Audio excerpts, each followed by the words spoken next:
चक्रवाती तूफान ताउते गोवा से होकर मुंबई को गुजरा। कुछ ही घंटे में इस तूफान ने ऐसा तांडव मचाया कि तबाही के निशान पीछे छोड़ गया। लोकल ट्रेन पर एक पेड़ टूटा पड़ा है। देखिए बिजली की तारों से कैसे चिंगारी निकल रही है। तूफान में हादसे की तस्वीर ठाणे के पास से आई है। यहाँ एक पेड़ तूफानी हवाओं से उखड़कर लोकल पर गिर गया। रूट पर लोकल की आवाजाही ठप रही। महाराष्ट्र के रत्नागिरी के तटीय इलाकों में तूफान से भारी तबाही हुई है। यहाँ 40 घर बर्बाद हो गए। 3 स्कूल की इमारत पूरी तरीके से ध्वस्त हो गई। और अब देखिए ये तस्वीर। मुंबई के दहिसर इलाके में कई पेड़ उखड़ गए। कई जगहों पर तो पेड़ की चपेट में कार आ गई। तूफान की वजह से जो जानमाल का नुकसान पहुंचा है उसका अंदाजा कुछ घंटों बाद पता चल पाएगा, लेकिन फिलहाल बर्बादी की कहानी तूफान ने लिख दी है। साइक्लोन का असर अब मुंबई में देखने मिल रहा है। मैं फिलहाल मुंबई से इस परिसर में हूँ और यहाँ पर आप देख सकते हैं जो हवा चल रही है काफ़ी तेज़ है। करीब 60-70 किलोमीटर प्रति घंटे की रफ्तार से हवाएं यहाँ चल रही हैं। विजिबिलिटी कम है। बारिश ने भी जोर पकड़ा हुआ है। आपको ये बता दूं कि ये संजय गांधी नेशनल पार्क का परिसर, ये पहाड़ यहाँ नहीं दिख रहे। हवाएं कितनी तेज हैं इस वायर के आप अंदाजा लगा सकते हैं कि देखिए किस प्रकार ये वायरें अब हवा में हिल रही हैं, झूल रही हैं और धीरे धीरे हवा का असर यहाँ पर मुंबई में साइक्लोन की वजह से देखने मिल रहा है। विजिबिलिटी कम है तो गाड़ियाँ भी धीमी रफ्तार से चल रही हैं। ट्रेन की अगर बात करें तो विक्रोली और घाटकोपर के बीच एक ट्रेन पर जो ब्रांचेस थे पेड़ के वो गिरा था, जिस वजह से स्लो ट्रैफिक हुआ है। स्लो ट्रैक पर उसका असर पड़ा है। चक्रवाती तूफान ताउते की वजह से मुंबई और आसपास के इलाकों में लगातार तेज मूसलाधार बारिश हो रही है। 11 बजे के बाद से मुंबई में तेज मूसलाधार बारिश हो रही है, जिसकी वजह से मुंबई के कई इलाकों में पानी भर गया है। मैं मुंबई के अंधेरी आज़ाद नगर इलाके में हूँ। आज़ाद नगर इलाके के इस सड़क को देखकर आप अनुमान लगा सकते हैं कि चक्रवाती तूफान की वजह से आई बारिश की वजह से क्या स्थिति हो गई है। मुंबई के कई इलाकों में जलभराव की तस्वीरें सामने आ रही हैं। ये मुंबई का आज़ाद नगर मेट्रो स्टेशन है और आज़ाद नगर मेट्रो स्टेशन के ठीक नीचे आप देखिए पूरा पानी भरा हुआ है। अंधेरी स्पोर्ट्स कॉम्प्लेक्स के सामने का परिसर है। जिस प्रकार से गाड़ियां आ जा रही है, कुछ गाड़ियां यहां से यू टर्न ले रही है क्योंकि उन्हें अंदाजा हो गया कि जैसे जैसे आगे जाएंगे वैसे वैसे पानी का जो स्तर है थोड़ा बढ़ा हुआ नजर आ रहा है और इसमें गाड़ी बंद पड़ सकती है। लेकिन कुछ वाहन जो है वो आप देख सकते हैं किस प्रकार से पानी में संघर्ष करते हुए आगे बढ़ रहे हैं। मुंबई से कुछ ही किलोमीटर की दूरी से साइक्लोन गुजर रहा है। उसी बीच मुंबई में हाई टाइड की भी स्थिति निर्माण हुई है। मुंबई के समुद्र में आप देख सकते हैं कि हम लोग फिलहाल गेटवे ऑफ इंडिया इस इलाके में खड़े हैं और समुद्र की जो लहरें हैं वो कितनी ऊंची उठ रही हैं कि जिस वजह से यहाँ पर जो प्रोटेक्शन के लिए जो बैरिकेड्स लगाए थे, लोहे के बड़े बड़े बैरिकेड्स थे जिसे आप आसानी से हिला भी नहीं सकते, वो किस तरह से सड़क पर गिरे हुए हैं। इससे आपको अंदाज़ा मिल रहा होगा कि समुद्र की जो लहरें हैं वो कितनी बलवान होंगी। साथ ही इस इलाके में जो हवा की रफ्तार है वो भी कई गुना बढ़ते ही जा रहा है। अब ये इलाका बेहद खतरनाक हो गया है। पुलिस लोगों से बार बार निवेदन कर रही है कि समुद्री इलाकों में ना जाएं, लेकिन इसके बावजूद कई बार यहाँ लोग समुद्र की लहर देखने के लिए आ रहे हैं, जो काफ़ी धोखेदायक बताया जाता है। ताउते चक्रवात जिस तरह से मुंबई के नज़दीक मुंबई के लेवल पर आया, उसी तरह से सुबह से ही इसका प्रभाव हमें मुंबई और नज़दीकी क्षेत्र में देखने मिल रहा है। इस वक्त मैं मुंबई के टॉप परेड कुलाबा इलाके में हूँ, जहाँ पर कई सारे पेड़ यहाँ पर गिरे हैं और उस कारण ट्रैफिक जाम यहाँ पर हुई है।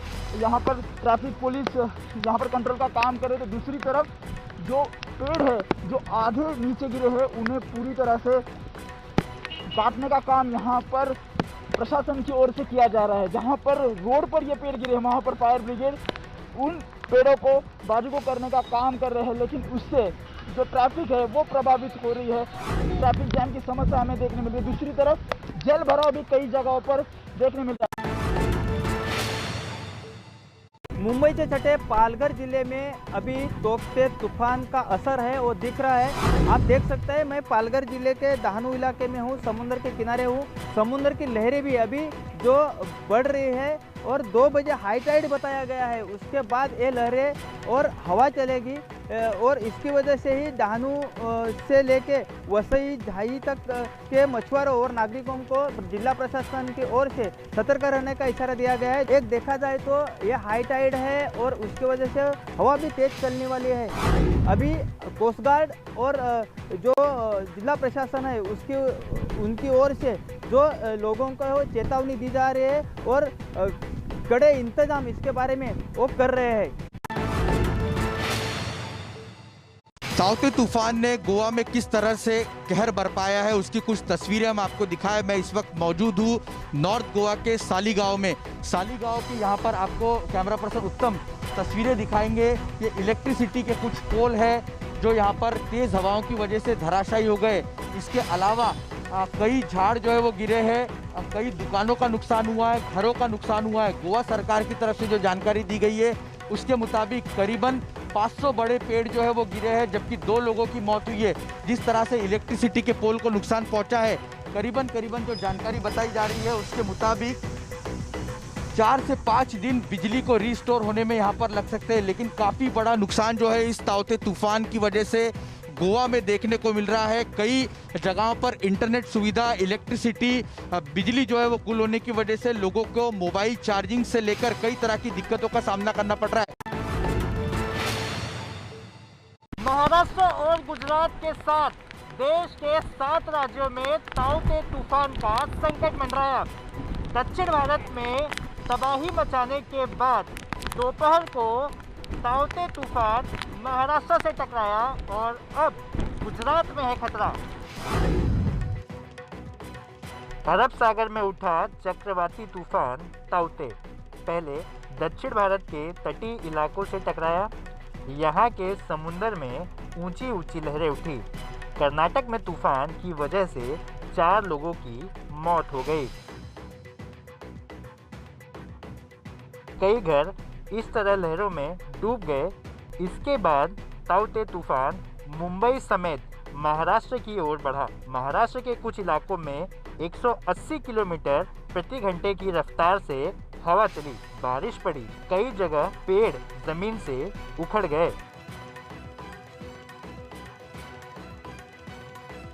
मुंबई के निचले इलाकों में जल जमाव हो गया। गोरेगांव में देखिए कैसे सड़क पर बाढ़ आ गई। अब ताउते तूफान की हवाएं गुजरात से टकरा रही हैं। 16 जिलों में अलर्ट जारी किया गया है। गुजरात में हवाएं 160 किलोमीटर प्रति घंटे की रफ्तार से चलने की आशंका है। लाखों लोगों पर संकट है। गुजरात के सूरत में ताउते साइक्लोन को लेकर जिला प्रशासन अलर्ट है। ऐसे में 40 गांवों को अलर्ट किया गया है। एबीपी न्यूज़ की टीम पहुंची है सुवाली दरिया किनारा पर। तस्वीरें आप देख सकते हो। इस प्रकार से समुद्र में करंट देखने को मिल रहा है, लहरें देखने को मिल रही है। 2-2 फुट ऊंची लहरें यहाँ पर देखने को मिल रही है। हालांकि प्रशासन की ओर से यहाँ पर जो 40 गाँव है उन्हें अलर्ट किया गया है। जो कच्चे मकान में रहते लोग हैं उन्हें शेल्टर होम में भेज दिया गया है और नगर निगम की ओर से सूचनाएं भी दी गई है कि अगर भारी पवन के साथ यहाँ पर कुछ दुर्घटनाएं होती है तो लोग सतर्क रहे। फायर की टीम मौजूद है, एनडीआरएफ की टीम मौजूद है, जिला प्रशासन के कई अधिकारी है, लगातार गांव में घूम कर लोगों को सूचनाएं दे रहे हैं। यहाँ पर पुलिस की भी कामगिरी देखने को मिल रही है। पीसीआर वाहन के तहत यहाँ पर गांव के लोगों को अलर्ट किया जा रहा है और सूचना दी जा रही है कि ताउते साइक्लोन को लेकर अलर्ट रहे। सीबीआई ने पश्चिम बंगाल में ममता सरकार के 2 मंत्रियों फिरहाद हाकिम और सुब्रत मुखर्जी समेत विधायक मदन मित्रा और पूर्व मेयर सौमेन चटर्जी को गिरफ्तार कर लिया है। बंगाल के नारदा केस में एक बार फिर सीबीआई ने जांच तेज कर दी है। जांच एजेंसी ने सोमवार को कई जगह छापे मारकर ममता सरकार में मंत्री फिरहाद हाकिम, सुब्रत मुखर्जी, विधायक मदन मित्रा और पूर्व मेयर शोभन चटर्जी को गिरफ्तार कर लिया। CBI has today arrested 4 then ministers of Government of West Bengal in a case related to Narda sting operation. CBI had registered the instant case on 16th April 2017 on the orders of Honorable Kolkata High Court. It was alleged that the then public servants were caught on camera while receiving illegal gratification from the sting operator. करीब 6 साल पुराने नारदा घोटाले मामले में CBI ने ममता के इन बड़े नेताओं पर रिश्वत लेने का आरोप लगाया है। साथ ही आरोप पत्र में आईपीएस अधिकारी SMH मिर्जा का नाम भी शामिल है। पश्चिम बंगाल में फिर से ममता सरकार और सीबीआई की जंग। नारद घोटाले में सीबीआई ने ममता सरकार के 2 मंत्री और एक विधायक को गिरफ्तार किया। ममता बनर्जी अचानक पहुंच गई सीबीआई के दफ्तर। सफेद रंग की एक कार आती है, इससे मुख्यमंत्री ममता बनर्जी उतरती है और पश्चिम बंगाल की सियासत में मच जाती है हलचल। दरअसल कोलकाता में ममता बनर्जी आज अचानक सीबीआई दफ्तर पहुंच गई। सीबीआई ने नारदा घोटाले में ममता बनर्जी के 2 मंत्री और एक विधायक से आज ही पूछताछ शुरू की, लेकिन ममता सीबीआई दफ्तर पहुंची और बोली, मुझे भी गिरफ्तार करो। नारद घोटाले में सीबीआई की टीम आज पश्चिम बंगाल के कई जगहों पर छापेमारी की, जिसके बाद मंत्री और विधायकों से सवाल भी पूछे गए। ममता बनर्जी की पार्टी टीएमसी इसे केंद्र सरकार की बदले की सियासत बता रही है। 8 साल पुराना मामला है और अचानक आज सीबीआई जो चार्जशीट फाइल किया है और जो 4 नेता और मंत्रियों को गिरफ्तार कर लिए गए, इनमें से एक शोभन चटर्जी फिलहाल तृणमूल कांग्रेस में नहीं है, बीजेपी में शामिल हुए थे और अब राजनीति में नहीं है, लेकिन बाकी 2 तृणमूल कांग्रेस के मंत्री, कैबिनेट मिनिस्टर फिरहाद हाकिम और सुब्रत मुखर्जी और विधायक कामारेड्डी से विधायक मदन मित्रा, इनको अरेस्ट कर लिया गया है और सीबीआई द्वारा। उसके तुरंत बाद ये निजाम पैलेस की बाहर की तस्वीर फिलहाल आप देख सकते हैं। कुछ समर्थक यहाँ, सैकड़ों समर्थक थे और लेकिन और भी समर्थक यहाँ इकट्ठा हो गया फिलहाल, और कुछ समर्थकों ने बैरिकेड तोड़ने की भी कोशिश की और समर्थकों का कहना है कि ये पॉलिटिकल वैंडेटा है, पॉलिटिकल रिवेंज है। समर्थकों का की तरफ से ये आरोप है। और वहाँ पश्चिमी भाग में तो तूफान खत्म हो जाएगा और धीरे धीरे जिंदगी भी पटरी में पहुँच जाएगी, लेकिन यहाँ कितना दिन ये चलने वाला है किसी को भी पता नहीं है। और लग रहा था चुनावी नतीजों के बाद शायद एक गवर्नमेंट जब फॉर्म हो गया तब ये कम हो सकता है, लेकिन आज के घटना के बाद मुझे लग रहा है कि ये और भी ज्यादा दिनों तक चल सकता है। बंगाल की सियासत में जिस नारदा घोटाले से एक बार फिर से हड़कंप मचा है, चलिए आपको उसके बारे में बताते हैं। फिरहाद हाकिम ममता सरकार में मंत्री, सुब्रत मुखर्जी ममता सरकार में मंत्री, मदन मित्रा टीएमसी के कद्दावर विधायक और शोभन चटर्जी कोलकाता के पूर्व मेयर। बंगाल की सियासत में ये वो 4 बड़े नाम हैं जिन पर ममता और सीबीआई के बीच खींचतान चल रही है। बंगाल की सियासत में नारदा स्टिंग घोटाला बहुत चर्चा में रहा है। साल 2016 में नारदा न्यूज पोर्टल ने एक स्टिंग ऑपरेशन किया था।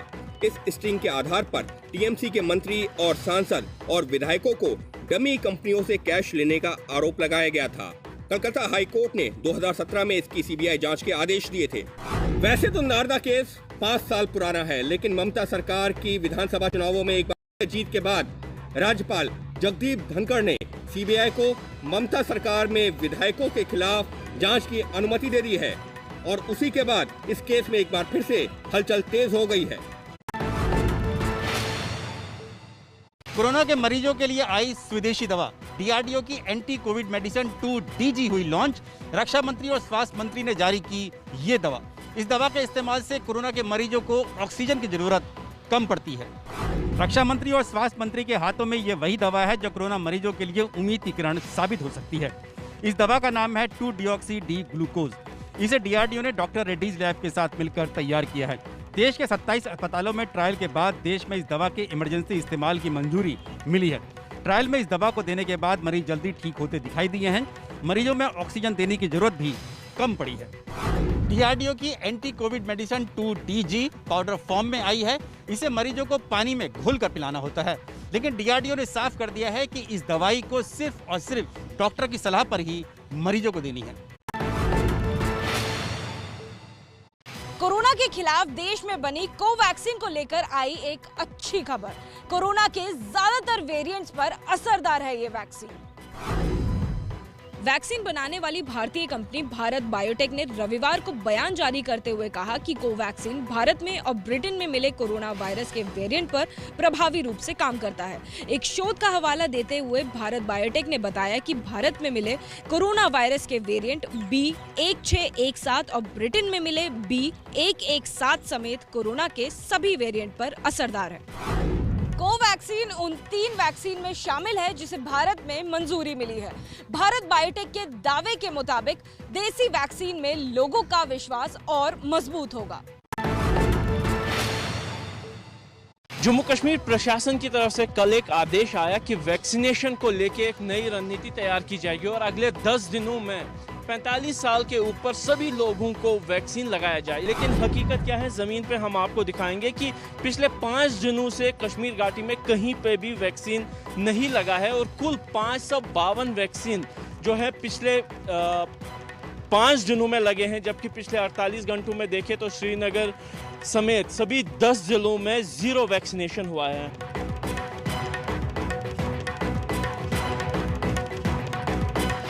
हम आते जाते और पुलिस वाले भी नहीं छोड़ते, सीआरपी नहीं छोड़ते, आते जाते यहाँ पर कहते हैं वैक्सीन नहीं है, वैक्सीन नहीं है, वैक्सीन नहीं है।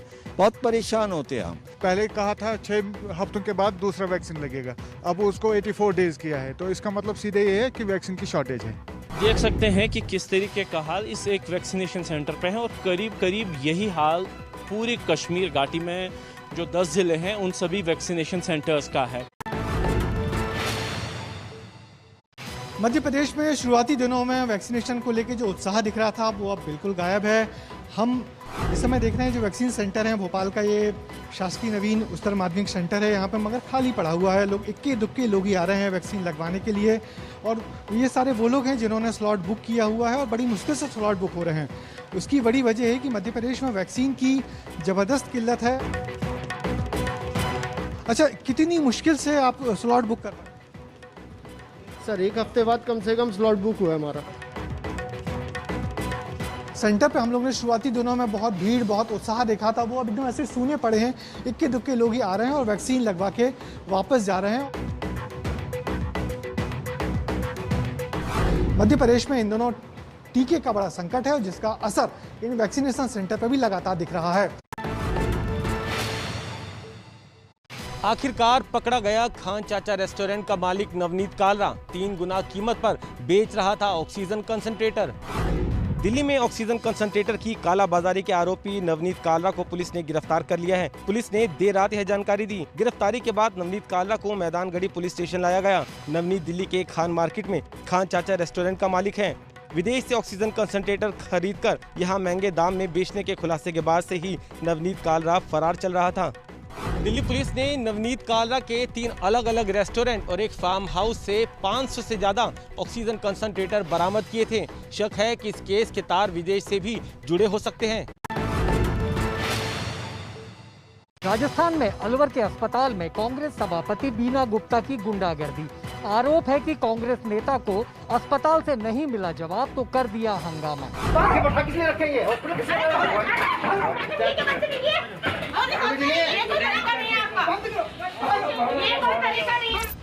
अस्पताल कर्मी का हाथ पकड़कर खींच रही है कांग्रेस नेता बीना गुप्ता है। मामला है राजस्थान के अलवर का। आरोप है कि किसी मरीज के इलाज को लेकर कांग्रेस नेता बीना गुप्ता ने इस अस्पताल में फोन किया। फोन पर जवाब नहीं मिला तो खुद ही पहुंच गई और फिर यहां बवाल मच गया। अब दोनों पक्ष एक दूसरे पर आरोप लगा रहे हैं। कोरोना की इस दूसरी लहर में जितना दबाव आम जनता पर है उतना ही डॉक्टरों और अस्पतालों पर भी। ऐसे में जिम्मेदार नेताओं को संयम दिखाना चाहिए, न कि अस्पताल के अंदर हंगामा। पंजाब में कांग्रेस की सरकार का घरेलू झगड़ा और बढ़ा। कांग्रेस के विधायक और पूर्व हॉकी खिलाड़ी प्रगट सिंह ने सीएम अमरिंदर सिंह पर लगाए कई गंभीर आरोप। कांग्रेस विधायक प्रगट सिंह ने चंडीगढ़ में आज प्रेस कॉन्फ्रेंस कर मुख्यमंत्री अमरिंदर सिंह के खिलाफ मोर्चा खोल दिया। प्रगट सिंह ने कहा कि मैं अगर चुनावी वादे पूरे नहीं होने की बात करता हूं, तो सीएम अमरिंदर सिंह की तरफ से मुझे केस करने की धमकी दी जाती है। प्रगट सिंह ने अमरिंदर सिंह के सलाहकार भरतिंदर सिंह चहल पर भी गंभीर आरोप लगाए हैं। ਕੈਪਟਨ ਸੰਦੀਪ ਸੰਧੂ ਦਾ ਫੋਨ ਆਇਆ ਕਿ ਮੈਨੂੰ ਸੀਐਮ ਸਾਹਿਬ ਨੇ ਇੱਕ ਮੈਸੇਜ ਦਿੱਤਾ ਤੇ ਉਹ ਮੈਸੇਜ ਮੈਂ ਤੈਨੂੰ ਦੇਣਾ ਤੇ ਧਮਕੀ ਭਰਿਆ ਮੈਸੇਜ। ਮੈਂ ਉਹਨੂੰ ਇੱਕ ਵਾਰੀ ਨਹੀਂ, ਦੋ ਵਾਰੀ ਨਹੀਂ, ਤਿੰਨ ਵਾਰੀ ਮੈਂ ਕਿਹਾ ਕੈਪਟਨ ਅਮਰਿੰਦਰ ਸਿੰਘ ਨੇ ਇਹ ਗੱਲ ਕਹੀ ਆ। ਇਹਨੇ ਕੈਪਟਨ ਅਮਰਿੰਦਰ ਸਿੰਘ ਨੇ ਇਹ ਗੱਲ ਕਹੀ ਆ ਕਿ ਤੇਰੀਆਂ ਅਸੀਂ ਲਿਸਟਾਂ ਬਹੁਤ ਕੱਢ ਲਈਆਂ ਤੇ ਤੈਨੂੰ ਹੁਣ ਅਸੀਂ ਠੋਕਣਾ। इससे पहले नवजोत सिंह सिद्धू ने भी कोटकपूरा पुलिस फायरिंग केस में अमरिंदर सरकार से वादा पूरा करने का मुद्दा उठाया था। यानी पंजाब में कांग्रेस की सरकार की कलह खत्म ही नहीं हो रही है। केदारनाथ मंदिर के कपाट आज खोल दिए गए, लेकिन कोरोना की वजह से भक्तों की एंट्री फिलहाल बंद रहेगी। ऐसे में भक्तों के पास बाबा के दर्शन के सिर्फ ऑनलाइन विकल्प ही मौजूद रहेगा।